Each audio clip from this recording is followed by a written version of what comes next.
Praise the Lord. आज की सुबह के लिए प्रभु का धन्यवाद करते कि प्रभु ने मौका दिया एक बार फिर उसकी स्तुति और आराधना करने के लिए। प्रियो, आज सुबह जिस वचन पर हम प्रभु के वचन से बात करने जा रहे हैं, सीखने और समझने जा रहे, वो है क्या कलीसिया पवित्र आत्मा को दुख देती है। जी हाँ, हम सीख रहे हैं क्या कलीसिया पवित्र आत्मा को दुख देती है। ये गंभीर प्रश्न है आज की कलीसिया के लिए, आज के लोगों के लिए, आज के विश्वासियों के लिए एक गंभीर प्रश्न है। क्या कलीसिया, क्या चर्च पवित्र आत्मा को दुख देती है या दे सकती है या दे रही है। हम इन विषय पर, इस वचन पर आज प्रभु के वचन से हम लोग बात करेंगे और परमेश्वर के वचन को हम लोग समझेंगे। दरअसल ये एक बहुत गंभीर प्रश्न है, क्या कलीसिया पवित्र आत्मा को दुख देती है। एक गंभीर प्रश्न है और इस गंभीर प्रश्न पर प्रत्येक विश्वासियों को, प्रत्येक चर्च के लोगों को समझने की और सीखने की आवश्यकता है। क्या सचमुच मैं, क्योंकि हम कलीसिया है, हम प्रभु के चुने हुए लोग हैं, क्या मैं पवित्र आत्मा को दुख दे रहा हूं? क्या मैं कलीसिया होने के नाते पवित्र आत्मा को दुख दे रहा हूं? इन सारी बातों को आज परमेश्वर के वचन से हमें सीखना और समझना होगा।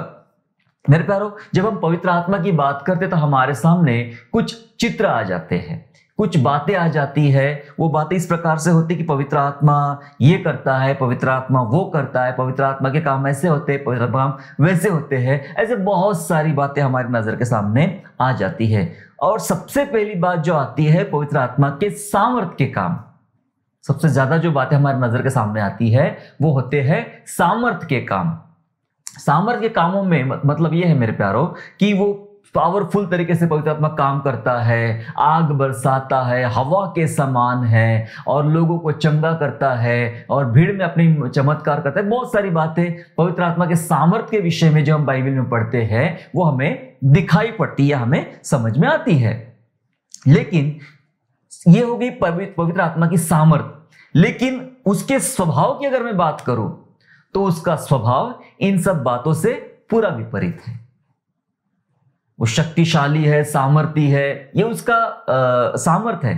लेकिन उसके स्वभाव की जब हम बात करें तो स्वभाव अपने आप में बहुत अलग है, बहुत अलग। कई बार आपने ऐसे लोग भी देखे होंगे जो देखने में बहुत ताकतवर लगते हैं, शक्तिशाली लगते हैं और वो होते भी हैं।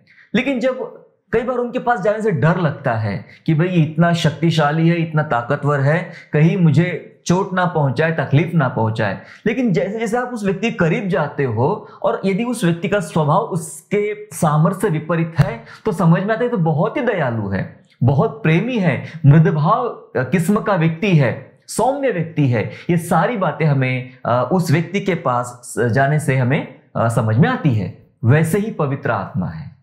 पवित्र आत्मा बहुत शक्तिशाली है परंतु उसका स्वभाव बहुत ही नम्र है। और उसके स्वभाव के बारे में जब हम बात करें तो उसका स्वभाव हमें उसके फलों में दिखाई पड़ता है। जी हाँ, पवित्र आत्मा का स्वभाव उसके फलों में दिखाई पड़ता है। क्योंकि जब बाइबल में गलतियों 5 और 22 और 23 जब हम पढ़ते समझ में आता है कि पवित्र आत्मा का स्वभाव कैसा है। प्रेम, आनंद, शांति, धीरज, कृपा, भलाई, विश्वास, नम्रता, संयम, ये आत्मा का फल है। इसका मतलब पवित्र आत्मा का स्वभाव ये है और वो स्वभाव उसके फलों में दिखाई पड़ता है। प्रेम का स्वभाव, नम्रता का स्वभाव, संयम का स्वभाव, धीरज का स्वभाव, ये उसके स्वभाव में हमें दिखाई पड़ता है पवित्र आत्मा के। और जब उसका इतना प्यारा, इतना दयालु, इतना कृपालु स्वभाव है तो मैंने एक बात को नोटिस किया कलीसिया के साथ कि कलीसिया इसी स्वभाव का फायदा उठाती है। जी हाँ, कलीसिया पवित्र आत्मा के इसी स्वभाव का फायदा उठाती है और इसी स्वभाव का फायदा उठाकर बार बार पवित्र आत्मा पर या पवित्र आत्मा को तकलीफ पहुंचाती है, पवित्र आत्मा को चोट पहुंचाती है या पवित्र आत्मा को तकलीफ पहुंचाती है। इस स्वभाव को फायदा उठाकर कि वो कितना दयालु है, वो कितना प्रेमी है, धीरजवंत है। इन सब बातों को देखकर आप सोचेंगे ये कैसी बात हो गई। जी हाँ, ये ऐसी बात है कि परमेश्वर के वचन में जब हम बात पढ़ते हैं, समझते हैं और अपने जीवन को जब हम देखभाल करना शुरू करते तब समझ में आता है कि सचमुच हमारा जीवन परमेश्वर के उस स्वभाव का बार बार फायदा उठाता है। पुराने नियम में सबोपदेशक में भी ऐसा लिखा है कि बुरे काम की सजा फुर्ती से नहीं दी जाती है।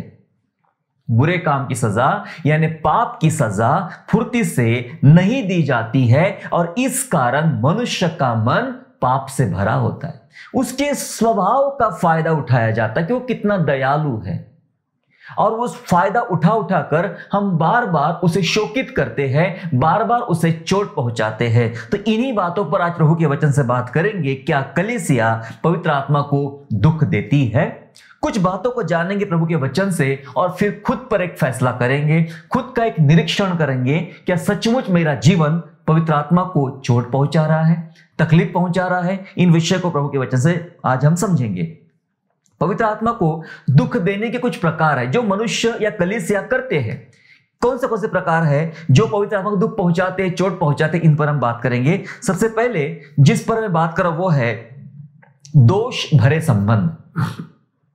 जी हां, दोष भरे संबंध पवित्र आत्मा को दुख पहुंचाते हैं। ये दोष भरे संबंध क्या होते हैं?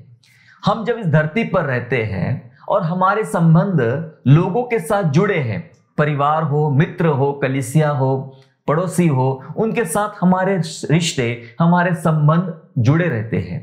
लेकिन इन संबंधों में जब दोष आ जाए, इन संबंधों में जब बुराई आ जाए, ये कैसे हो सकता है कि आप अपने भीतर पवित्र आत्मा को रखते हो, मतलब पवित्र आत्मा हमारे भीतर रहता है और आप एक विचित्र स्वभाव बाहर दिखाते हो। अगर मीठे पानी का कुआं है तो मीठे पानी के कुएं से मिठाई जल निकलेगा, लेकिन अगर खारे पानी का कुआं है या दूसरे कोई और टेस्ट का कुआं है तो उससे वो जल निकलेगा। ऐसा वचन हमें सिखाता है। यदि मेरे अंदर पवित्र आत्मा अर्थात मीठा जल है तो मीठा जल बाहर निकलेगा, मेरे जीवन से, स्वभाव से मीठा जल बाहर निकलेगा। यदि खारा जल है तो खारा निकलेगा। ऐसा तो होगा नहीं कि मीठा जल अंदर है और जब अंदर से बाहर निकल रहा तो वो खारा निकल रहा। ये सवाल हमें सोचने पे मजबूर कर देता है। क्या मेरा जीवन कैसा है? क्या मेरे जीवन से मैं पवित्र आत्मा को चोट पहुंचाता हूं, तकलीफ देता हूं? मैंने कहा दोष भरा संबंध। आइए इसको समझने के लिए वचन को पढ़ेंगे, मेरे साथ निकालेंगे। इफिसियों की पत्री अध्याय 4 और वचन 30 से 32। Ephesians chapter 4 and verse 38 and 32। जहां इस प्रकार से लिखा गया, मैं आपके लिए पढ़ता हूं। और परमेश्वर के पवित्र आत्मा को शोकित मत करो। वचन कहता है परमेश्वर के पवित्र आत्मा को शोकित मत करो, जिससे तुम पर छुटकारे के दिन के लिए छाप दी गई है। छुटकारे के दिन के लिए छाप दी गई है। सब प्रकार की कड़वाहट, प्रकोप, क्रोध और कलह और निंदा सब बैरभाव समेत तुमसे दूर किए जाए और एक दूसरे पर कृपाल करुणामय हो। और जैसे परमेश्वर ने मसीह में तुम्हारे अपराध क्षमा किए हैं, वैसे ही तुम भी एक दूसरे के अपराध क्षमा करो। जी हां, परमेश्वर का वचन बात कर रहा है कि परमेश्वर के पवित्र आत्मा को शोकित मत करो। मतलब शोकित, दुखी कैसे कर सकते हैं पवित्र आत्मा को? उसके रीजन नीचे भी बताए गए हैं और ऊपर भी बताए गए। जब इन वचनों के ऊपर जब आप पढ़ते हो तो यह बहुत सारी बातें बताई गई है। क्रोध के बारे में, गालियों के बारे में, चोरी के बारे में, बुरे काम करने के बारे में, झूठ बोलने के बारे में, बहुत सारी बातें 25 वचन से आगे हम पढ़ते हैं तो लिखी गई है। और नीचे जो 30 वचन के नीचे लिखा है, क्योंकि 30 वचन में लिखा है कि तुम परमेश्वर के आत्मा को शोकित मत करो, लेकिन लिखा है नीचे सब प्रकार की कड़वाहट, प्रकोप, क्रोध, कलह, निंदा, बैरभाव तुमसे दूर किए जाए और तुम्हारे अंदर कृपालु और करुणामय स्वभाव हो और क्षमाशीलता का स्वभाव हो। यह बात बाइबल बता रही है। इसका मतलब है मेरे प्यारों कि जब दोष भरे संबंध हमारे होते हैं दुनिया के साथ, लोगों के साथ, रिश्तेदारों के साथ, पड़ोसियों के साथ, जब हमारे दोस्त जिसके अंदर कड़वाहट भरी है, क्रोध भरा है, झूठ भरा है, निंदा भरी है, जब इन स्वभाव के साथ जब हम आगे बढ़ते हैं, इस स्वभाव के साथ जब हम जीते हैं, तो दरअसल ये दोष है, इन संबंधों में दोष है।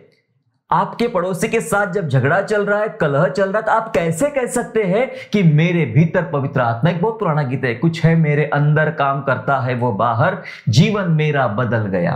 पवित्र आत्मा मेरे अंदर, वो काम करता है बाहर। सचमुच पवित्र आत्मा आपके अंदर है?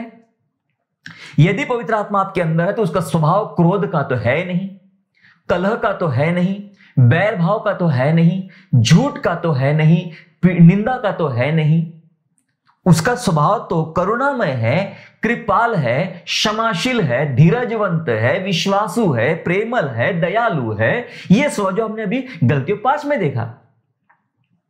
तो फिर हम जब ये पवित्र आत्मा की बातें करते हैं और अपने रिश्तेदार, दोस्त या मित्र, पड़ोसी के साथ जब ऐसा व्यवहार करते, क्रोध का, बैर भाव का, तो कैसे कह सकते हैं कि पवित्र आत्मा मेरे अंदर है?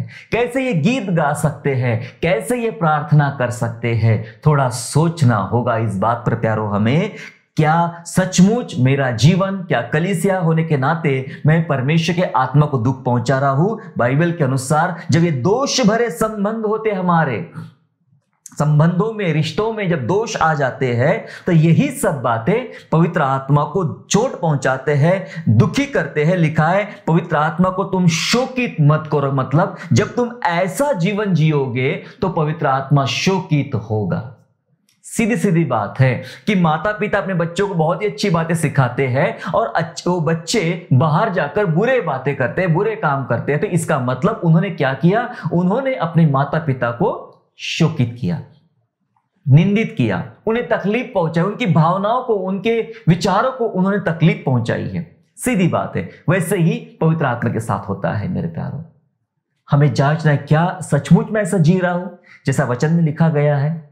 मैं शोकित कर रहा हूं पवित्र आत्मा को? ऐसा स्वभाव रख के, ऐसी बातें करके क्या मैं पवित्र आत्मा को शोकित कर रहा हूं? सोचे और बातें पढ़ेंगे, उसके बाद हम सोच कर अंत में प्रार्थना करेंगे। यह होगी पहली बात। दूसरी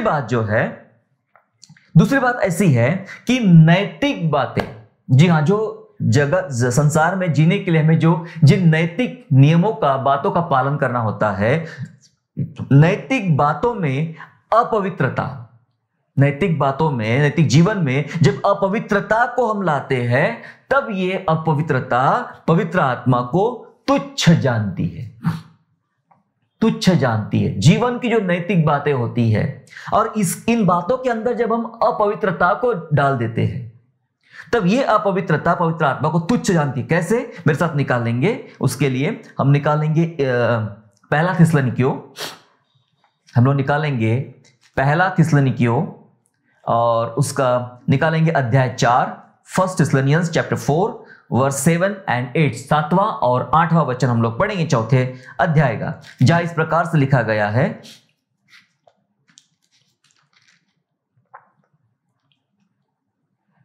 क्योंकि परमेश्वर ने हमें अशुद्ध होने के लिए नहीं परंतु पवित्र होने के लिए बुलाया है। परमेश्वर ने हमें अशुद्ध होने के लिए नहीं, परमेश्वर ने हमें पवित्र होने के लिए बुलाया है। इस कारण जो तुच्छ जानता है वो मनुष्य को नहीं परंतु परमेश्वर को तुच्छ जानता है, जो अपना पवित्र आत्मा तुम्हें देता है। परमेश्वर का वचन बता रहा है कि परमेश्वर ने तुम्हें अशुद्ध होने के लिए नहीं, तुम्हें शुद्ध होने के लिए बुलाया है, तुम्हें पवित्र होने के लिए बुलाया है। तुम्हारा चाल चलन, तुम्हारा स्वभाव, तुम्हारा जीवन पवित्रता में चलाने के लिए बुलाया है। और जब वो पवित्रता की बातें है ना, कभी कभी ऐसी बातें होती है परिवार में, जो हमारे परिवार के बुजुर्ग या परिवार के जो धर्मी लोग होते हैं, वे बातें करते हैं, उन्हें कुछ बातें बुराई दिखाई पड़ती है, उन्हें कुछ बातें अपनी फैमिली में बुराई दिखाई पड़ती है। तुमने ऐसा नहीं करना, तुम ये गलत चाल चल रहे हो, तुम ये गलत दिशा में चल रहे हो, तुम पाप कर रहे हो। जब वे लोग हमें सलाह देते हैं, तब हमें वो सलाह कैसी लगती है? वाह, कितनी मीठी सलाह है ना। मेरे चाचा ने, मेरे मम्मी ने, मेरे पापा ने, मेरे अंकल ने, मेरे हस्बैंड ने या मेरी वाइफ ने, जो भी है, जिसने मुझे सलाह दिया कि मैं पाप के मार्ग में चल रहा हूं, और आप कहते थैंक यू, आपने मुझे तो मेरी आंखें खोल दी, कितनी सुंदर बात आपने बताई। क्या हम ऐसा करते? नहीं।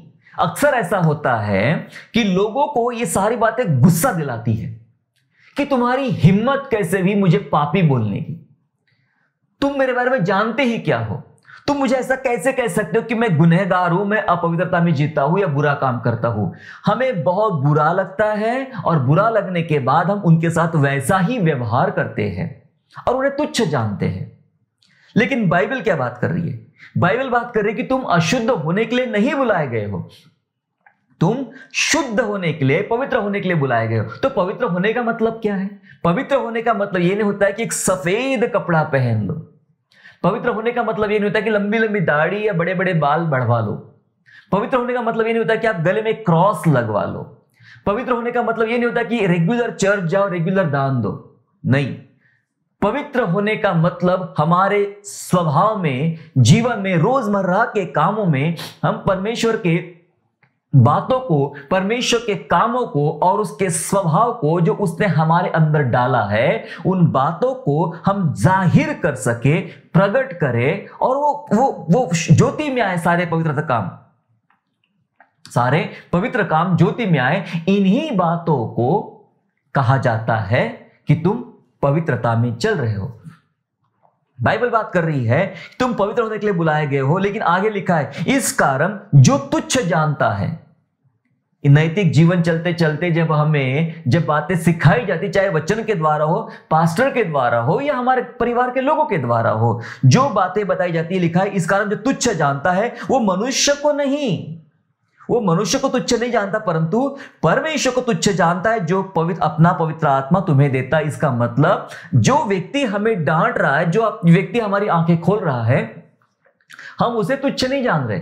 दरअसल हम पवित्र आत्मा को तुच्छ जान रहे हैं, हम परमेश्वर को तुच्छ जान रहे हैं। नैतिक बातों में अपवित्रता जब हमारे आ जाती है, दरअसल ये वो टाइम होता है कि जब हम अपवित्रता के साथ जब चलते हैं तो पवित्र आत्मा को तुच्छ मानते हैं, हम उसका आदर नहीं करते। आप इंसानों का अनादर नहीं कर रहे हो, आप पास्टर्स का अनादर नहीं कर रहे हो, अपने घर के बुजुर्गों का अनादर नहीं कर रहे हो, अपने माता पिता का अनादर नहीं कर रहे हो। सच कहूं तो इस वचन के आधार पे हम अपने परमेश्वर पिता का, पवित्र आत्मा का अनादर कर रहे हैं।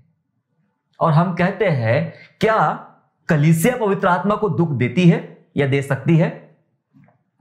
शायद मैंने जब शुरू में कहा ये वाली बात, तो बहुत सारे मनों ने ये बात कही होगी कि नहीं, हम तो कभी भी दुख नहीं देते पवित्र आत्मा को, हमारे जीवन से कभी भी पवित्र आत्मा को दुख नहीं मिलता है, ना तकलीफ पहुंचाते, हम तो बहुत ही अच्छा व्यवहार करते हैं और अच्छा व्यवहार से जीते हैं। ये आप कैसा वचन बता रहे हो? अभी तक मैंने 2 बातें बताई, टोटल 5 बताऊंगा। पहली बात बताया कि दोष भरे जब संबंध आते हैं हमारे जीवन में होते हैं, वे पवित्र आत्मा को चोट पहुंचाते हैं। दूसरी बात सिखाया कि नैतिक बातों में जब अपवित्रता आ जाती है तब ये बातें पवित्र आत्मा को तुच्छ जानती है। और तीसरी बात हम सीख रहे हैं कि जब परमेश्वर के मंदिर को दूषित करते हैं, परमेश्वर के मंदिर को जब हम दूषित करते हैं, अपवित्र करते हैं, तब हम पवित्र आत्मा को चोट पहुंचाते हैं या तब हम पवित्र आत्मा को दुख पहुंचाते हैं। परमेश्वर के मंदिर को दूषित करना, इसका क्या मतलब है?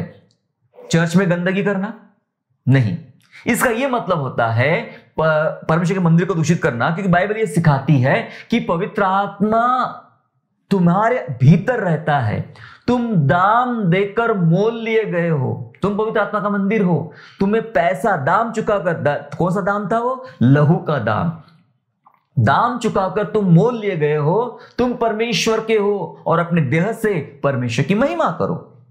जी हां, महिमा करने के लिए बोला गया। लेकिन होता क्या है? हम पढ़ेंगे उसको पहला कुरिन्थियों 3 अध्याय और वचन 16 और वचन 17। 1 Corinthians chapter 3 verse 16 and verse 17 इस प्रकार लिखा है, क्या तुम नहीं जानते कि तुम परमेश्वर का मंदिर हो?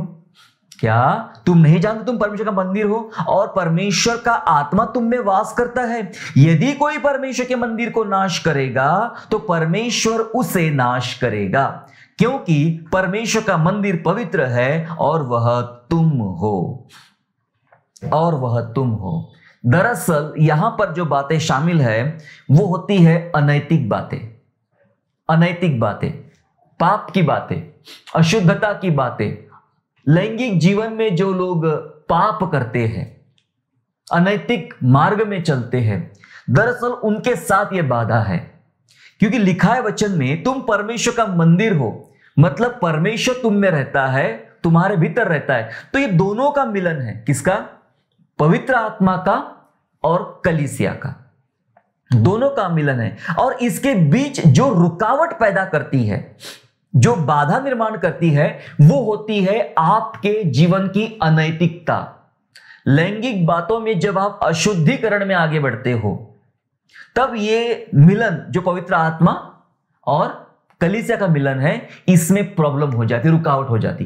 कई बार ऐसा होता है कि लोग कहते हैं मैं आत्मा से भरा हूं।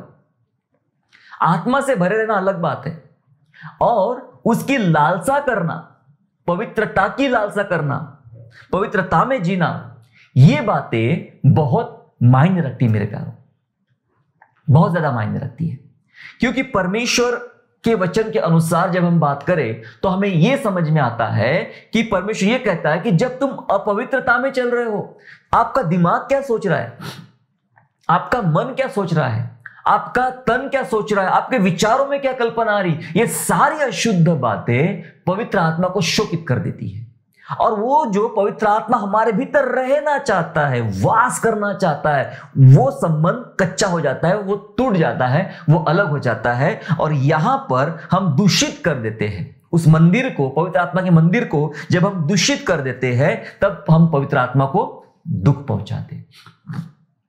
ये कुछ काम है जो उसको दुख पहुंचाते हैं, कुछ ऐसे काम है जो शरीर के द्वारा किए जाते हैं, फिर वो शराब पीने को हो, किसी प्रकार का नशा करने के हो, या किसी प्रकार में आपका शरीर, आपका भौतिक जीवन इन्वॉल्व हो गलत बातों में, गलत कामों में। ये सारी चीजें पवित्र आत्मा को शोकित कर देते हैं और उसको दुख पहुंचाते हैं।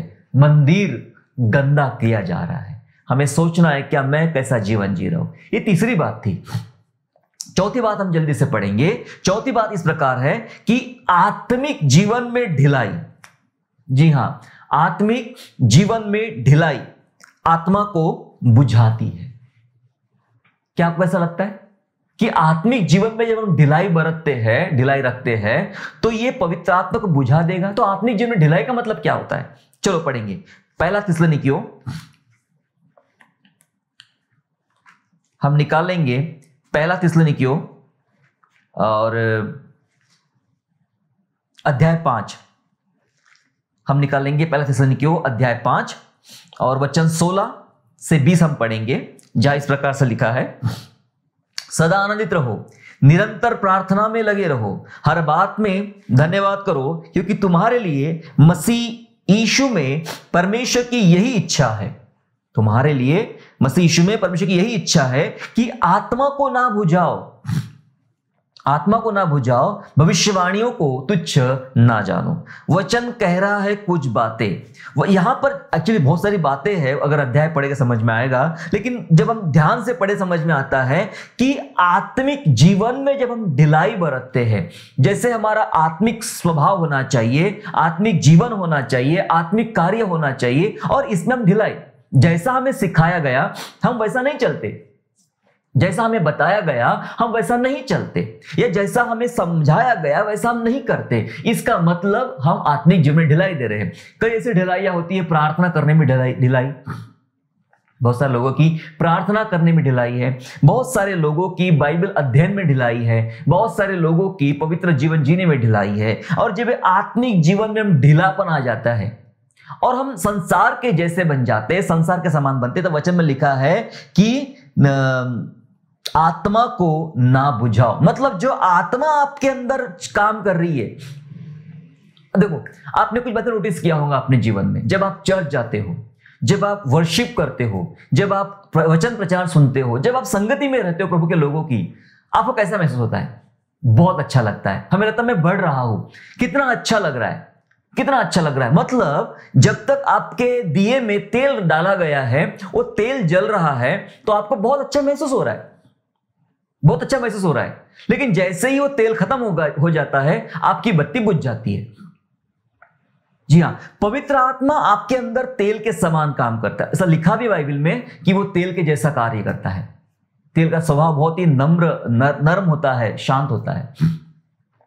पवित्र आत्मा तेल के समान कार्य कर रहा है, और वो तेल जो है आप खत्म कर दे रहे हो। जब आप अपने जीवन में ढिलाई बरत रहे हो, वो तेल आपको जला रहा है, मतलब आपको आत्मिक जीवन में बढ़ा रहा है, आप आत्मा में बढ़ो, प्रभु में बढ़ो, प्रभु के विश्वास में बढ़ो, प्रभु के संगति में बढ़ो, प्रभु के अनुसरण में बढ़ो, वो बढ़ा रहा है, बढ़ा रहा है, बढ़ा रहा है। और जब आप वो नहीं करते हो तो क्या होता है, तेल खत्म कर देते हो या दिया बुझ जाता है। इसलिए लिखा है जब आप आत्मिक जीवन में ढिलाई बरतते हो तो दरअसल आप पवित्र आत्मा को बुझा रहे हो, बुझा रहे हो। वो दीपक के समान है जो बुझ रहा है, बुझा रहे हो। मेरे प्यारो, इतनी ढिलाई ना करें कि पवित्र आत्मा आपसे दूर चला जाए और फिर आप हाथ मलते रह जाए कि पवित्र आत्मा कहां गया। शिमशोन के जीवन से पवित्र आत्मा चला गया और उसे याद ही नहीं रहा, समझ में नहीं आया कि कब पवित्र आत्मा चला गया। जो कोई अपने आत्मिक जीवन में ढिलाई बरतता है, दरअसल वो पवित्र आत्मा को शोकित कर देता है।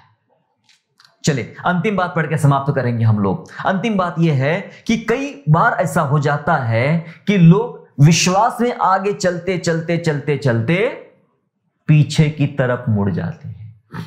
बैकस्लाइड हो जाना, प्रभु से दूर चले जाना, पाप में गिर जाना, ये वो कदम है या ये वो बात है जो पवित्र आत्मा या विश्वास से जब पीछे मुड़ जाते हो तो पवित्र आत्मा का दरअसल आप अपमान कर रहे हो। जब आप विश्वास से मुकर रहे हो, बैकस्लाइड हो रहे हो, पाप में गिर रहे हो, जानबूझ के जा रहे हो, तब क्या कर रहे हैं, दरअसल हम पवित्र आत्मा को अपमानित कर रहे हैं, इंसल्ट कर रहे पवित्र आत्मा की। पढ़ेंगे वचन को, इब्रानियों निकाल लेंगे 10वां अध्याय, इब्रानियों अध्याय 10 और वचन 26 पढ़ेंगे, उसके बाद 29 वचन पढ़ेंगे। 26 वचन ऐसा बोलता है, Hebrew chapter 10 and verse 26, then 29। तो 26 में ऐसा लिखा गया है, क्योंकि सच्चाई की पहचान प्राप्त करने के बाद यदि हम जानबूझकर पाप करते रहे तो पापों के लिए फिर कोई बलिदान बाकी नहीं रहा। सच्चाई की जानकारी आपको मिल गई, पहचान आपको हो गई, यीशु मसीह को आपने जान लिया, और जानने के बाद भी आप जानबूझकर पाप करते हो, आपको पता ये पाप है तब भी आप पाप करते हो, तो अब कोई बलिदान बाकी रहा ही नहीं। ऐसा बाइबल बोलती है कि एक ही बलिदान था जो यीशु मसीह ने कलवरी क्रूस पे दे दिया, अब कोई बलिदान बाकी नहीं रहा। अब पढ़ेंगे 29 वचन। 29 में ऐसा लिखा है, तो सोच लो कि वह कितने और भी भारी दंड के योग्य ठहरेगा जिसने परमेश्वर के पुत्र को पांवों से रौंदा और वाचा के लहू को जिसके द्वारा वो पवित्र ठहराया गया था अपवित्र जाना है और अनुग्रह की आत्मा का अपमान किया। अनुग्रह की आत्मा का अपमान किया, इसका मतलब जो पाप जानबूझकर पाप में गिर जाता है या फिर बैकस्लाइड हो जाता है, विश्वास से मुकर जाता है, वो परमेश्वर का दोषी है। और दरअसल ये वो बात है कि आप पवित्र आत्मा का अपमान कर रहे हो, इंसल्ट कर रहे हो। जब विश्वास से आप पीछे चले जा रहे हो तो पवित्र आत्मा का अपमान कर रहे हो। मेरे प्यारो, ये वो ऐसा कदम है जो पवित्र आत्मा को तकलीफ पहुंचाता है, चोट पहुंचाता है। 5 बातें मैंने बताया आपको। ये 5 बातें सोचने के बाद ऐसा लगता है कि सचमुच मेरे जीवन में कोई ना कहीं ऐसा पाप है या कहीं ना कहीं ऐसे काम है जो पवित्र आत्मा को दुख पहुंचा रहे हैं। मुझे पश्चाताप के साथ लौट आना चाहिए, आपको भी पश्चाताप के साथ प्रभु के पास लौट आना चाहिए। देखो, आज की जो ये समस्या है, समस्या चाहे जैसे भी हो, समस्या सहन करने के लिए अपने आप में पवित्र आत्मा की शक्ति मांगे। समस्या पुराएगी मेरे प्यारो, सजा नहीं। परमेश्वर अंतिम दिनों में सजा देगा, दंड देगा, न्याय करेगा, तब वो सजा सहने से बाहर होगी। उससे अच्छा ये समस्या को सहने। कई बार कई लोग कहते हैं, अरे आपको क्या जानकारी है, मैं ऐसा समस्या में गिरा, मैं फाइनेंशियली प्रॉब्लम में आ गया, इमोशनली प्रॉब्लम में आ गया, इस वजह से मैं प्रभु से दूर चला गया, मुझे वो काम करना पड़ा, मुझे ऐसा करना पड़ा। आप बहाने मत बनाइए, क्योंकि प्रत्येक समस्या के साथ परमेश्वर अनुग्रह भी प्रदान करता है। उस टाइम में लगने वाली वो कृपा भी वो अवेलेबल करवाता है, उपलब्ध करवाता है। ये मत सोचो आप जिस संकट में जाओगे उस संकट के लायक की कृपा वो आपके साथ बनी रहती उस समय। ये मत सोचिए, संकटों को बहाना मत बनाइए, समस्या को बहाना मत बनाइए। एक ही बुलाहट है, लौट आने की। समस्या सहन करना पुराएगा, सजा नहीं। सुनिए, 5 बातें हमने सीखा। क्या कलीसिया पवित्र आत्मा को दुख देती है? हमने 5 बातें वचन से ढूंढ निकाले हैं कि दोष भरे संबंध पवित्र आत्मा को दुख पहुंचाते हैं। हमने सीखा नैतिक बातों में अपवित्रता पवित्र आत्मा को तुच्छ जानती है। हमने यह भी सीखा कि परमेश्वर के मंदिर को दूषित करने के द्वारा उसे हम दुख पहुंचाते हैं। और हमने सीखा आत्मिक जीवन में ढिलाई बरतने के कारण हम आत्मा को बुझा देते हैं और विश्वास से पीछे मुड़ जाने के कारण हम पवित्र आत्मा का अपमान करते हैं। जी हाँ, हमने जो बातें सीखा वो है दुख पहुंचाना, तुच्छ जानना और चोट पहुंचाना, आत्मा को बुझाना और आत्मा का अपमान करना। ये बातें हमने देखी है। ये वो बातें जो विश्वासियों के जीवन में अक्सर पाई जाती। मैंने पहले कहा कि पवित्र आत्मा की सामर्थ्य अद्भुत है, लेकिन उसका स्वभाव बहुत ही मृदुभाव है, दयालु है, कृपालु है। और शायद कलीसिया इसी स्वभाव का फायदा उठाकर पाप करना चाह रही है। बाइबल कहती है कि अनुग्रह पे अनुग्रह बहुत हो रहा है, तो क्या हम पाप करते रहे? लौट आइए मेरे प्यारो, लौट आइए, पश्चाताप के साथ लौट आइए और पवित्र आत्मा को दुख देना बंद कीजिए। उसको शोकित ना करे। जब आज उसका आवाज सुने तो अपने मन को कठोर ना करे। आइए प्रभु के सामने हम उससे प्रार्थना करें। दयालु पिता, यीशु मसीह के नाम से आपका धन्यवाद करते प्रभु, क्योंकि आपने हमसे बहुत प्यार किया। पवित्र आत्मा, आपने हमसे बहुत प्रेम किया प्रभु जी, हम धन्यवाद करते हैं प्रभु। हमने बीते दिनों में, बीते सप्ताह में, बीते महीनों में ऐसे कितने कामों से हम गुजरे प्रभु, जहां से प्रभु हमने पवित्र आत्मा को चोट पहुंचाई, पवित्र आत्मा की निंदा किया, पवित्र आत्मा को शोकित किया, पवित्र आत्मा को बुझाया प्रभु, उसका अपमान किया। हे प्रभु, हमें क्षमा कर, हमें क्षमा कर प्यारे पिता परमेश्वर की प्रभु जी। आप नहीं चाहते कि हमारे द्वारा ये नुकसान किया जाए या हमारे द्वारा पवित्र आत्मा की निंदा की जाए और हम पाप में गिर जाए। हे प्रभु, हमें क्षमा कर। हम अपना अपराधों को मानते पिता परमेश्वर, अपने पापों को मानते प्रभु, हमें माफ कीजिए पिता परमेश्वर। और पवित्र आत्मा का आदर करने के लिए, पवित्र आत्मा का सम्मान करने के लिए, पवित्र जीवन जीने के लिए हमारी सुधि ले, हमारी सहायता कर पिता परमेश्वर। क्षमा कर पिता, अब तक ऐसा हम जिए हैं, लेकिन अब आज से, अभी से प्रभु जी, हम पवित्र आत्मा की तारीफ के लिए, पवित्र आत्मा के पीछे चलने के लिए और पवित्र आत्मा की स्तुति करने के लिए प्रभु जी, आज हमारे जीवन का प्रभु आप इस्तेमाल कीजिए। हम धन्यवाद करते हैं। हमारे तमाम भाई बहनों के लिए दुआ करते पिता, यदि वे ऐसे जीवन में जी रहे हैं प्रभु, तो उनमें से उनको बाहर निकालिए, अपनी महिमा कराइए। धन्यवाद स्तुति करते हैं। धन्यवाद के साथ प्रभु यीशु मसीह के नाम से प्रार्थना मांगते हैं, आमीन।